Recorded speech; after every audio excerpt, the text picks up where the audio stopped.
तो दोस्तों प्राकृत संख्या क्या होती है, इसकी महत्वपूर्ण। तो देखिए दोस्तों, गिनती की संख्या को ही हम लोग कहते हैं प्राकृत संख्या। जैसे कि 1 2 3 4 5 6 हो गया। सबसे छोटी प्राकृत संख्या पूछेगी हमसे तो 1 हो जाएगा दोस्तों। जीरो इसमें शामिल नहीं होती है, प्राकृत संख्या में जीरो शामिल नहीं होती है। इस पॉइंट को याद रखना है दोस्तों। देखिए दूसरी ये पूर्ण संख्या है, क्या होती है। तो प्राकृत संख्या में अगर हम जीरो ऐड कर देंगे तो वही होगी पूर्ण संख्या। ठीक है, जीरो से स्टार्ट होगी। देखिए सबसे छोटी पूर्ण संख्या अगर पूछेगी तो हो जाएगी जीरो, और अगर सबसे छोटी प्राकृत संख्या पूछेगी तो हो जाएगी 1 जीरो। 1 होगा दोस्तों, इसमें जीरो शामिल नहीं है, इसमें जीरो शामिल हो गया। इसी बात को ध्यान रखना है। उसके बाद है धनात्मक प्लस ऋणात्मक प्लस शून्य।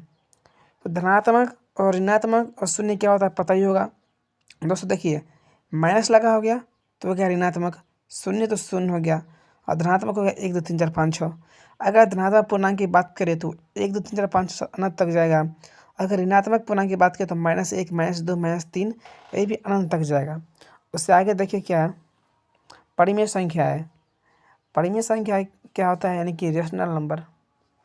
तो जो संख्या p/q के रूप में लिखी जा सकती है उसी को हम लोग कहते हैं परिमेय संख्या है। इसकी 1/2, 3/4, -5/7 और 2/1 दशमलव में समाप्त या आवर्ती रिपीट होती है। जैसे कि 0.55555 आता ही रहेगा।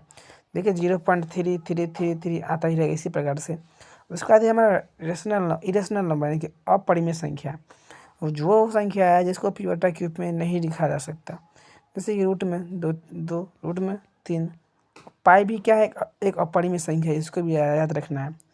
पाई एक अपरिमेय संख्या है, इसका दशमलव अनंत और गैर आवर्ती होता है दोस्तों। ठीक है। उसके बाद है वास्तविक संख्या।